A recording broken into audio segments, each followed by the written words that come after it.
Hey guys, in this video tutorial I am going to show you how you can add transitions in Capcut. So first of all, you have the video which you would like to add transitions to. So if you would like something on the beginning or the end of the video, it's important that you cannot use the transition, because the transition means it's gonna be a transition from one clip to another clip. So it can be between two clips, and the beginning of the clip you can go to click on the clip and go to animation, and you have those in and out animations. If you would like a transition, you're gonna make two clips by separating the two clips with Ctrl and B, and here you need to click on transitions, and you're gonna have all these transitions, all these categories, and all of them are available with the pro version, which you can have the free trial of the pro version by clicking the link in the description below. So here you have all those effects. So if you go on those clips, you can have a preview of them, and you can just choose one effect, for example this pull in. And what you need to do is you can also favorite those effects and just drag the transition where you would like it to be. So I dragged it here, and you can also, by dragging the corners of the clip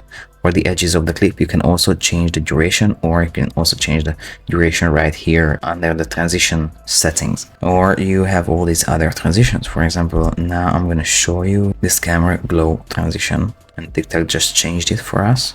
And basically that's how you add transitions in Capcut. I hope you found this tutorial useful. If you want to get access to all premium Capcut features, you can try out Capcut Pro for 7 days for free by clicking the link in the description below. Also, check out our Capcut video editing for beginners ebook that you can also download for free. And last but not least, have a look at our other video editing tutorials, resources and deals in the video description as well.